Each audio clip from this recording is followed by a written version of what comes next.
السلام علیکم، میں ہوں سید خالد گدری اور آپ دیکھ رہے ہیں اسٹیٹ ویوز۔ آج ہمارے ساتھ جو مہمان شخصیت موجود ہیں وہ کسی تعارف کے محتاج نہیں ہیں۔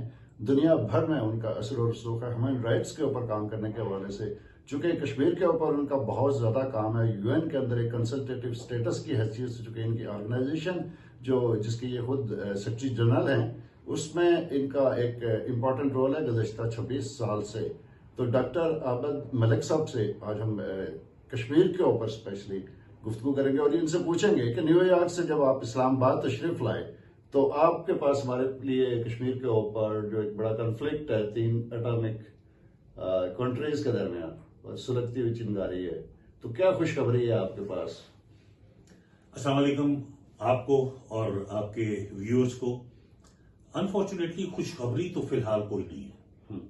دیکھیں، پچھلے 77 سال سے جو کانفلکٹ یہ کشمیر کا 3 نیوکلیئر اسٹیٹس جس طرح آپ نے کہا ان کے درمیان چل رہا ہے، ابھی تک کوئی اس میں سمجھتا ہوں ذاتی طور پہ جو میرا پچھلے 25-26 سال کا کام ہے کشمیر کے اوپر اور اسپیشلی یونائٹڈ نیشنز کے سسٹم میں سمجھتا ہوں کہ اس میں خوشخبری والی کوئی بات نہیں۔ اچھا۔ میں انفارچونیٹلی آپ کے ویورز کو اور اپنے کشمیری بہنوں بھائیوں کو کوئی فیک نیوز دے کے یا کوئی ایسی بات سنا کے میں خوش فہمی میں مبتلا نہیں کرنا چاہتا۔ انفارچونیٹلی کشمیر سے ریلیٹڈ جو مسئلہ 1947 میں جس پوزیشن پہ تھا آج بھی وہیں پہ ہے۔ اب آپ تفصیل میں مجھے اگر پوچھیں گے تو میں ضرور بتاؤں گا، لیکن میں آپ کو کوئی غلط قسم کی خوشخبری نہیں سنا سکتا۔ تو جو حالات اسلام آباد میں ہے کیپٹل پاکستان کا، تو کیا یہی حالات پھر نیو یارک میں اور آپ کا اثر و رسوخ چکا دنیا بھر میں ہے، تو دنیا کیا سوچتی ہے اس موضوع پہ؟ دیکھیے، دنیا کا سوچنا ایک اور چیز ہے، اور اگر آپ کشمیر کے ریزولوشن کی بات کرتے ہیں تو میں سمجھتا ہوں کہ کشمیر کا ریزولوشن، پیسفل ریزولوشن، صرف یونائٹڈ نیشنز کے سسٹم کے تحت ہی ممکن ہے۔ یونائٹڈ نیشنز کے سسٹم کو سمجھنا بہت ضروری ہے اس چیز کو ڈٹرمن کرنے کے لیے کہ کشمیر کا مسئلہ ابھی تک حل کیوں نہیں ہو سکا۔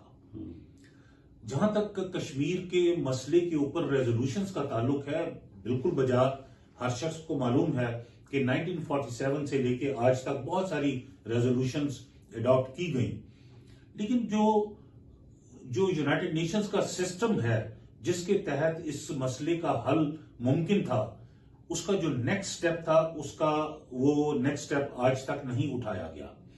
میں آپ کو ایک بڑے آسان انداز میں سمجھانے کے لیے اور آپ کے ویورز کو سمجھانے کے لیے میں ایکسپلین کرنا چاہوں گا کہ کیوں یہ مسئلہ ابھی تک وہیں کا وہیں رکا ہوا ہے جہاں پہ 1947 اور 1948 میں تھا۔ دیکھیے، اگر آپ کا گھر ہے اس پہ میں اگر غصبانہ قبضہ کر لیتا ہوں، آپ کے پاس اس کی اونرشپ کی ڈیڈز کاغذ سارے موجود ہیں، آپ کورٹ میں جاتے ہیں اور کورٹ کو کہتے ہیں کہ ملک صاحب نے ہمارے گھر پہ قبضہ کر لیا ہے۔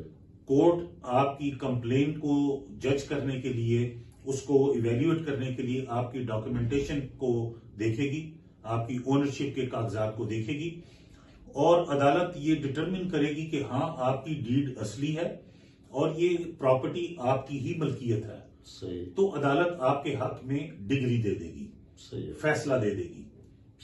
لیکن عدالت آپ کو گھر کا قبضہ نہیں دے سکتی۔ قبضہ کون دے گا آپ کو؟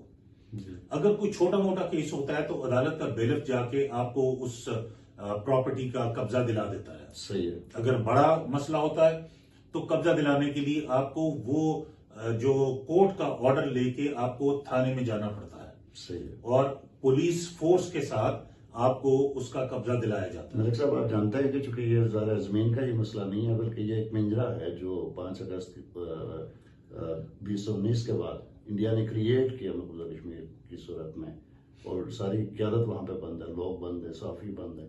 تو مجھے بتائیں کہ پھر جو ہیومن رائٹس جس پہ آپ کا اتنا بڑا ایک ورک ہے، تو اس تناظر میں کیا کہنا چاہیں گے؟ تو کیا زمین کا تنازع اور لوگ اور یہ کیا بنے گا پاکستان اور انڈیا کے درمیان اس تنازع کو لے کر؟ دیکھیں، پہلے میں ذرا وہ آپ کے ویورز کو سارا سینیریو میں ایکسپلین کر دوں، پھر میں 5 اگست کی طرف بھی آؤں گا۔ اور یہ یقیناً یہ بھی بات آپ نے بالکل بجا فرمائی، اچھا ہے کہ آپ نے یہ کلیریفائی کر دیا کہ یہ پراپرٹی کا مسئلہ نہیں ہے، یہ صرف ہم ایک ایگزامپل کے لیے ہم ایکسپلین کر رہے ہیں۔ اسی طرح کشمیر کے کیس کے اوپر یونائٹڈ نیشنز نے ریزولوشنز اڈاپٹ کی کہ کشمیر کے مستقبل کا فیصلہ کشمیری ہی کریں گے، ایک ووٹ اور ایک پرچی کے through. Right to self determination کے تحت کشمیری اپنے مستقبل کا فیصلہ خود کریں گے۔ اب اس ریزولوشن کے بعد جو نیکسٹ سٹیپ تھا وہ یہ تھا کہ وہ ریزولوشنز لے کے کشمیر کا ایک دوسرا ادارہ ہے، اس کو کہتے ہیں فورتھ کمیٹی۔ فورتھ کمیٹی کا اصل نام میں چاہتا ہوں کہ آپ کے ویورز اس کو خود بھی گوگل کریں اور یونائٹڈ نیشنز کے سسٹم میں چیک کریں، special political and decolonization committee. اب یہ دیکھیے اس کا نام میں بھی یہ چیز شامل ہے، ڈی کالونائزیشن۔ سو جہاں پہ کالونائزیشن ہوتی ہے، جہاں پہ کوئی قبضے والی چیز ہوتی ہے، یعنی کوئی غصبانہ قبضہ ہے کسی ملک کا، اس کو آزاد کروانے کے لیے، ڈی کالونائز کروانے کے لیے یہ کمیٹی کام کرتی ہے، پلیبیسائٹ کرواتی ہے۔ اب جو نیکسٹ سٹیپ تھا کہ وہ ریزولوشن لے کے گورنمنٹ آف پاکستان کو ڈی کالونائزیشن کمیٹی میں پلیبیسائٹ کے لیے اپلیکیشن سبمٹ کرنی تھی۔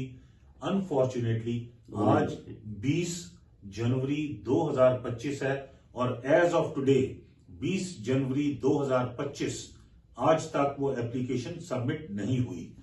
اسی لیے آج تک وہ مسئلہ جو پیسفل ریزولوشن کشمیر کا، وہ آج تک وہ مسئلہ وہاں تک نہیں پہنچا۔ اب آئیے آپ کے کوشچن کی طرف، 5 اگست 2019 کا۔ ہاں، اور اس میں تھوڑا سا اپنی لابنگ جو آپ نے کی سرسا میں ہیومن رائٹس کو لے کر، اس کا بھی ہمیں ذرا انلائٹ کیجیے گا کہ کیا معاملہ ہے۔ دیکھیے میں آپ کو یہ بھی ایکسپلین کر دوں کہ جس طرح یونائٹڈ نیشنز کے پاس چیزوں کے مسئلے کو ریزالو کرنے کی، ریزولوشنز اڈاپٹ کرنے کا تو ان کے پاس رائٹ ہے، لیکن امپلیمنٹیشن کی پاور نہیں ہے۔ یونائٹڈ نیشنز کی کوئی اپنی فوج نہیں ہوتی کہ وہ ریزولوشن انہوں نے اڈاپٹ کر لیا کہ کشمیر کو پلیبیسائٹ کروانا ہے تو فوج بھیج کے کر دی۔ یہ بھی ان کے ممبر کنٹریز کرتے ہیں۔ اسی طرح انٹرنیشنل ہیومن رائٹس کمیشن کے پاس بھی کوئی اپنی فوج نہیں ہے۔ ہم لابنگ کر سکتے ہیں، ہم اویئرنیس بلڈ کر سکتے ہیں، ہم لوگوں کو انفارمیشنز دے سکتے ہیں، اور وہ ہم 5 اگست، بلکہ یہ بھی میں آپ کے ویورز کے انفارمیشن کے لیے یہ میں بتا دوں، جس وقت 5 اگست 2019 کو انڈیا نے یونیلیٹرلی کشمیر کا اسپیشل سٹیٹس ختم کیا، تو 3 دن تک، اگلے 3 دن تک گورنمنٹ آف پاکستان کی طرف سے جو پاکستان کا مشن ٹو یونائٹڈ نیشنز ہوتا ہے، اس میں ایک بھی کوئی ایکٹیویٹی نہیں کی تھی۔ ملیا لودھی اس وقت وہاں بیٹھی ہوئی، جی ملیا لودھی صاحب ہمارا دوست بھی ہیں، جی آپ کی خاص دوست ہیں۔ سو اس وقت 5 اگست کو جس وقت یہ واقعہ پیش آیا، تو اس وقت secretary general United Nations Antonio Guterres وہ ویکیشن پہ تھے۔ ہم نے ان کے دفتر سے رابطہ کیا کہ یہ جو سلسلہ ہوا ہے یہ بڑا خطرناک سلسلہ ہے، اور یہ چونکہ کشمیر 3 نیوکلیئر اسٹیٹس کے درمیان بفر ہے، تو یہ ذرا سی بھی کوئی غلط فہمی یہ نیوکلیئر وار کا بھی، ایک بہت بڑے ڈیزاسٹر کا بھی نتیجہ بن سکتی ہے، تو اس کے اوپر فوری ایکشن لینا ضروری ہے۔ تو ہمیں کہا گیا کہ سیکرٹری جنرل وہ 7 تاریخ کو بلکہ وہ واپس آئیں گے۔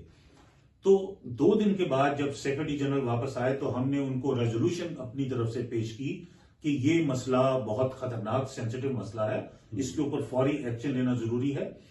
تو ہماری درخواست کے اوپر، پاکستان مشن اور پاکستان کے امبیسڈر کی درخواست پر نہیں، یہ آن دا ریکارڈ میں آپ کو بتا رہا ہوں، یہ انٹرنیشنل ہیومن رائٹس کمیشن کی درخواست کے اوپر سیکرٹری جنرل نے پریس کانفرنس میں اعلان کیا کہ انڈیا کا جو ایکشن ہے یہ غیر قانونی ہے، اور یونائٹڈ نیشنز کی یہ جو پوزیشن ہے بڑی کلیئر ہے اس پہ کہ کشمیر کے مستقبل کا فیصلہ کشمیری خود کریں گے، اور کشمیر انڈیا کا حصہ نہیں ہے۔ انہوں نے بڑا کلیئرلی، کیٹیگوریکلی اس چیز کو پبلکلی یہ پریس کانفرنس میں کہا کہ کشمیر انڈیا کا حصہ نہیں ہے، انڈیا کو کوئی رائٹ نہیں ہے کشمیر کی سٹیٹس چینج کرنے کی، کشمیر از اے ڈسپیوٹڈ ٹیریٹوری۔ سو یہ ہماری ہی ایفرٹس تھیں جن کی وجہ سے یہ اس پہ ایکشن ہوا۔ اور ایک اور جو بہت ہی امپورٹنٹ چیز جو میں چاہتا ہوں یہ بھی آن ریکارڈ، یہ آپ نے جو یہ ہمیں اپرچونٹی دی، آپ کا بہت شکریہ کہ آپ نے موقع دیا کلیریفائی کرنے کا بھی، کہ کشمیر کے اوپر یہ جو اسپیشل اس کا سٹیٹس ختم کرنے کا، اور اس کے بعد جو ملینز آف جو فیک اور غیر قانونی ڈومیسائلز دیے گئے نان کشمیریوں کو، ہر شخص اس پہ پریشان ہے کہ یہ تو وہاں پہ ڈیموگرافکس چینج ہو جائیں گے، وہاں پہ کشمیریوں کا نمبر مائنورٹی میں چلا جائے گا. یہ بھی ہم نے آن دا ریکارڈ جو یونائٹڈ نیشنز کے سسٹم میں اپلیکیشن سبمٹ کی ہے کہ جب بھی پلیبسائڈ ہوگا کشمیر میں، یہ جو 3 ملین یا 4 ملین جو 5 اگست 2019 کے بعد جو یہ ڈومیسائل ایشو کیے گئے ہیں وہ اس میں شامل نہیں ہوں گے. پلیبسائڈ کا فیصلہ اس ڈیٹ پہ ہوگا 4 اگست 2019 کے سٹیٹس میں. جو کشمیر کے اسٹیٹ سبجیکٹ تھے ان کے نمبرز کی بیس پہ فیصلہ ہوگا. اور یہ بھی گورنمنٹ آف پاکستان کا ایکشن نہیں تھا، یہ بھی انٹرنیشنل ہیومن رائٹس کمیشن کا ایکشن تھا. سو یہ اس طرح کے کچھ لاجیکل کام ہیں جو ہم کرتے ہیں جو آن دا ریکارڈ رہتے ہیں، اور یہ کشمیر، یہ یونائٹڈ نیشنز کے سسٹم کا حصہ ہیں یہ ساری چیزیں. وہ ذکر کر دیجئے جو لوگ وہاں پہ قید ہیں، جو قیادت قید ہے، اس کے اوپر آپ کا کیا موقف رہا، رد عمل رہا؟ دیکھیے اس میں بھی کوئی 1 2 100 200 نہیں، ہزاروں لوگ قید ہیں، قیادت بھی قید ہے. ان کے بارے میں بھی ہم وقتاً فوقتاً ہم آواز اٹھاتے رہتے ہیں. لیکن یہ بہت بدقسمتی ہے کہ صرف ہمارے آواز اٹھانے سے ان کو نہ تو رہائی ملتی ہے، نہ ان کی طرف کو زیادہ توجہ آتی ہے. اس لیے کہ جب تک جو یونائٹڈ نیشنز کی جو ممبر ممالک ہیں اس پہ آواز نہ اٹھائیں فلور پہ بیٹھ کے، اس لیے اس کے اوپر کوئی ایکچوئل کوئی سالڈ ایکشن ہونا ضروری ہے. صحیح. چونکہ پاکستان کی لابنگ کشمیر کے اوپر گزشتہ چند سال سے بہت کمزور ہے. اس کا تاثر بھی قائم ہوا ملک صاحب، وہ یہ کہ شاید اس مسئلے کو آر پار کر دیا گیا ہے. تو اس تاثر کے بارے میں بھی آپ بتائیے گا کہ اس تاثر یعنی پریکٹیکلی کیسے پاسبل ہے، پاکستان اور انڈیا کیسے کر سکتے ہیں اس کو؟ دیکھیے پہلی بات تو یہ کہ جو یونائٹڈ نیشنز کا سسٹم ہے اس کے مطابق نہ پاکستان کے پاس یہ اختیار ہے نہ انڈیا کے پاس یہ اختیار ہے کہ کشمیر کے مسئلے کو آپس میں بیٹھ کے حل کر لیں. کشمیری اس مسئلے کا ایک امپورٹنٹ جز ہیں. صحیح ہے. کشمیر کے مستقبل کا فیصلہ یونائٹڈ نیشنز کی قراردادوں کے مطابق کشمیری ہی کر سکتے ہیں. نہ پاکستان اس کا فیصلہ کر سکتا ہے کشمیر کا، نہ انڈیا کر سکتا ہے. سو اس لیے اس کا جب بھی فیصلہ ہوگا، جو سیٹلمنٹ ہوگی، جو پرماننٹ اس کا ریزولوشن ہوگا، وہ کشمیری ہی کریں گے. جی، فریقین میں ذرا کشمیری بنیادی فریق ہیں، تو یہ بتائیں کہ آپ چونکہ نیو یارک میں بیٹھے ہیں اور آپ چین اور امریکہ کے درمیان سپر پاور کے لیے ہونے والی جنگ سے بھی واقف ہیں، سرد جنگ سے، تو اس سرد جنگ کا اس خطے پہ اور اسپیشلی اتنازع کشمیر پہ کیا اثر پڑے گا؟ جبکہ جو چین کی پالیسی ہے وہ ذرا سافٹ اس معاملے میں ہے کہ جی ہم نے بزنس کرنا ہے اس سارے ریجن میں، انڈیا اور پاکستان کے درمیان جتنے بھی تفرقات ہیں یا جتنے بھی جھگڑے ہیں وہ نہیں ہونے چاہیے. بہت خوبصورت کوشچن ہے آپ کا. یہ میں بلکہ آپ کا شکریہ ادا کروں گا کہ آپ نے اتنے امپورٹنٹ سبجیکٹ کے اوپر بات شروع کی. دیکھیے 2 ممالک کے درمیان جب بھی تعلقات بلڈ ہوتے ہیں، اسٹرینتھن ہوتے ہیں یا خراب ہوتے ہیں، جو بھی ہوتے ہیں، صحیح ہے، آج کے دور میں یہ اپنے بائی لیٹرل انٹرسٹ کی بنیاد پہ ہوتے ہیں. اگر میں یہ کہوں کہ بھئی ہم مظلوم ہیں اور چائنا ہماری مدد کرے، چائنا کا کوئی انٹرسٹ نہیں کسی مظلوم کی مدد کرنے میں. اور میں یہاں پہ یہ بھی کہتا چلوں کہ جو چائنا میں مسلمانوں پہ ظلم ہو رہا ہے وہ بھی بہت ظلم ہو رہا ہے. کیا پاکستان اوئیگر کے مسلمانوں کے ہونے والے مظالم پہ آواز اٹھاتا ہے؟ نہیں. اس لیے کہ یہاں پہ بھی پاکستان اور چائنا کے بائی لیٹرل تعلقات کا مسئلہ ہے، کیونکہ کاروبار کا، پیسے کا اور فائنینشیل لین دین کا مسئلہ ہے. اگر پاکستان اوئیگر مسلمانوں کے بارے میں آواز اٹھائے گا تو پاکستان اور چائنا کے تعلقات بھی خراب ہوں گے انفارچونیٹلی. اسی طرح کشمیریوں کے اوپر بھی چائنا اتنی دیر ہی آواز اٹھاتا رہا یا آواز اٹھاتا رہے گا جب تک جتنی اس کو ضرورت ہے. صحیح ہے. اب چائنا نے اس سے پہلے پچھلے 50 سال میں کشمیریوں کے بارے میں اتنی آواز بلند نہیں کی تھی، لیکن 5 اگست 2019 کے بعد چائنا نے 3 دفعہ سیکیورٹی کونسل میں کشمیر کا مسئلہ اٹھایا. اس لیے کہ اس وقت انڈیا اور چائنا کے درمیان میں بھی بارڈر کے جو ہے نا حالات خراب تھے، کانفلکٹ موجود تھے. اور یہ جس طرح میں نے پہلے عرض کی کہ یہ 2 ممالک کے درمیان میں جو تعلقات خراب ہونا یا بہتر ہونا یہ ان کے اپنے بائیلیٹرل انٹرسٹ کی بنیاد پہ ہوتا ہے. اس وقت چائنا نے کشمیریوں کے لیے بہت آواز اٹھائی, 3 دفعہ سیکیورٹی کونسل میں آواز اٹھائی, اس کے بعد پھر مسئلہ ٹھنڈا ہو گیا اس لیے کہ اب ان کے کاروباری انٹرسٹ ہیں. اب یہ پاکستان کا فرض ہے کہ چائنا کو مزید دوبارہ انگیج کرے اور چائنا کو کشمیر کے مسئلے کو حل کروانے کے لیے ان کو انوالو کرے اور دوبارہ ان پہ ریکویسٹ کرے, ان کو پریشرائز کرے. اس میں ملک صاحب کہ آپ ایمبیسیڈر کہلاتے ہیں اور اللہ نے آپ کو موقع بھی دیا دنیا میں سفارت کاری کا ہیومن رائٹس کو لے کر, تو آپ کو پتا کہ یہ کنفلکٹ زون میں گلگت بلتستان سے سی پیک روٹ میں گزرنا ہے, اور یہ ایک ایسا کنفلکٹ ہے جو انڈیا اور پاکستان کے درمیان اور پھر چائنا کو لے کر, چائنا کے انٹرسٹ کو لے کر, تو کیا کرے گا چائنا؟ دیکھیے جہاں تک سی پیک کا تعلق ہے, میں بلکہ آپ کو ایک اور بات, آج 20 جنوری 2025 اگر پاکستان نے اپنے تعلقات چائنا کے ساتھ بہت زیادہ سینسٹیو سچویشن پہ ہے اس وقت, میں یہ پریڈکشن کر رہا ہوں کہ پاکستان کے چائنا کے ساتھ تعلقات اتنے اچھے نہیں رہیں گے جتنے ماضی میں رہے ہیں اگر پاکستان نے ان مسائل کو سیریسلی نہ لیا تو. صحیح ہے, حالات خراب ہونے کے امکانات ہیں. جہاں تک تعلق ہے گلگت بلتستان سے سی پیک کے گزرنے کا, میں سمجھتا ہوں کہ یہ پاکستان کا کوئی حق نہیں تھا کہ سی پیک کو گلگت بلتستان سے کشمیری لیڈرشپ کو انگیج کیے بغیر اس پہ کام کرنا, بیکاز گلگت بلتستان بھی یونائٹڈ نیشنز کی قراردادوں کے مطابق ڈسپیوٹڈ ٹیریٹری کشمیر کا حصہ ہے. اس میں کشمیری قیادت کو کیا ان کو انگیج کیا گیا اس پہ سی پیک پہ؟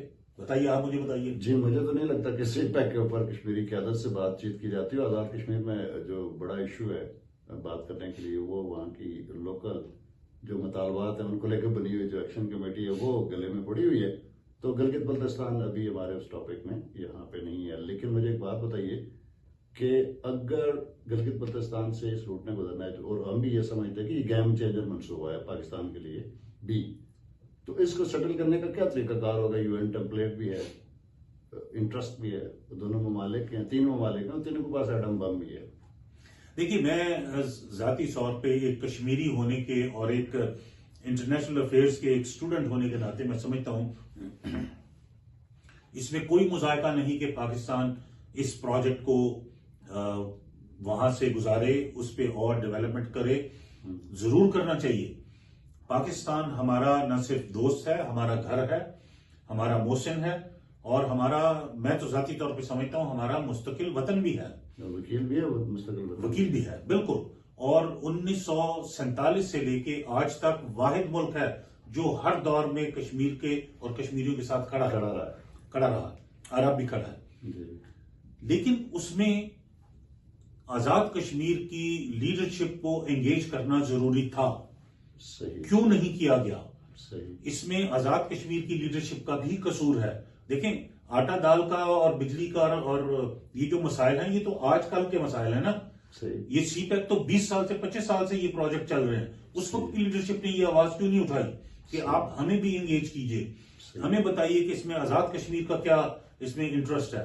سو اس وقت میں بلکہ یہ پوچھوں گا سوال آپ کے پروگرام کے تھرو آزاد کشمیر کی لیڈرشپ سے کہ یہ آپ کا اخلاقی اور قانونی فرض تھا اور فرض ہے کہ آپ آزاد کشمیر کے اور آزاد کشمیر کے لوگوں کے انٹرسٹ کے لیے آپ فائٹ کیجئے, اور آپ پوچھیے گورنمنٹ آف پاکستان سے کہ یہ سی پیک کا جو پروجیکٹ گلگت بلتستان سے گزر رہا ہے اس میں ہمارا کیا انٹرسٹ ہے, ہمارا کیا اس میں بینیفٹ ہے. سو ضرور گزاریے, اس میں اور پروجیکٹ لگائیے. ہم چاہتے ہیں کہ پاکستان کے لوگ اس سے چائنا سے خوشحال ہوں اور یہاں پہ خوشحال ہوں. بالکل چائنا کے ساتھ ریلیشن شپ اور دوستی سے فائدہ اٹھائیں, لیکن ہمارا بھی تو خیال کیجئے نا. ہمارے علاقے کو آپ یوز کریں گے, ہماری سڑکیں یوز کریں گے, ہمارے پہاڑ یوز کریں گے, ہماری انوائرمنٹ یوز کریں گے, ہمیں بھی تو اس میں شامل کیجئے, ہم بھی آپ کا حصہ ہیں. صحیح.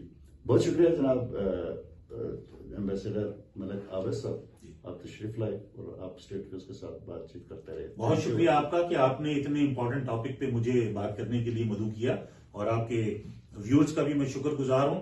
اور میں ایک جاتے جاتے ایک پیغام آپ کے ویورز کو ضرور دوں گا. میرے بہنوں اور بھائیوں, آپ سے میری درخواست ہے کہ سوال کرنا سیکھیے اور اپنے لیڈرشپ کو اکاؤنٹیبل ٹھہرانا سیکھیے. آپ کے جو مسائل ہیں، اگر آٹا دال کے مسائل پہ پوری آزاد کشمیر کی قوم متحد ہو کے اپنے مسائل کو حل کروا سکتی ہے، تو آپ آزاد کشمیر کی یا پورے کشمیر کی آزادی کے مسئلے کے اوپر آپ یونیفائی کیوں نہیں ہو سکتے؟ آپ کیوں نہیں اپنی لیڈرشپ سے پوچھتے کہ جو یونائٹڈ نیشنز کی ٹیمپلیٹ نے ذمہ داری آزاد کشمیر کی گورنمنٹ کو 1947 میں دی تھی کہ آپ پلیبسائٹ کی تیاری کیجئے. مجھے بتائیے کیا آج تک آزاد کشمیر میں کوئی پلیبسائٹ کا آفس یا پلیبسائٹ ایڈمنسٹریٹر اپوائنٹ کیا؟ یہ آزاد کشمیر کی گورنمنٹ کا ذمہ داری ہے. آئین میں بھی موجود ہے، ایکٹ 74 میں بھی موجود ہے، جس کو وہ وہی آئین کرتے ہیں. جی بالکل. تو یہ ذمہ داری ہے آزاد کشمیر کی لیڈرشپ کی. میں چاہوں گا کہ جس وقت یہ جو میرے بہن اور بھائی یہ ہمارا میسج سنیں، میں چاہوں گا کہ اس میسج کو سپریڈ کریں اور اپنے لیڈرز ان سے یہ سوال کریں کہ کیوں آزاد کشمیر میں آزاد کشمیر کی گورنمنٹ، یہ آزاد کشمیر کی گورنمنٹ پرماننٹ گورنمنٹ نہیں ہے، یہ عبوری گورنمنٹ ہے. یونائٹڈ نیشنز کے ٹیمپلیٹ کے تحت یہ عبوری گورنمنٹ ہے. انہوں نے جو ذمہ داری اٹھائی تھی پلیبسائٹ کی تیاری کرنے کی، وہ تیاری کیوں نہیں کی؟ It's never too late. Inquiry تو ہم بعد میں کریں گے کہ کیوں نہیں کی، کس نے کوتاہی کی، لیکن let's resolve the matter first. سوال کرنا بنتا ہے. سوال جی بالکل، سوال کرنا آپ کا حق ہے، اور میں بلکہ یہ بھی کہوں گا صرف حق نہیں ہے، آپ کا فرض ہے. صحیح. سوال کیجئے اور اکاؤنٹیبلٹی دیجئے. کسی ایسے لیڈر کو اگلے الیکشن میں پلیز ووٹ نہ دیجئے جو پلیبسائٹ کی تیاری میں آپ کے ساتھ نہیں کھڑا ہوا. آٹا دال لینا اور صحیح قیمت پہ لینا آپ کا حق ہے. آزادی لینا بھی تو آپ کا حق ہے. اس پہ پلیز کمپرومائز نہ کیجیے. ایک مرتبہ پھر بہت شکریہ. بہت شکریہ. Thank you.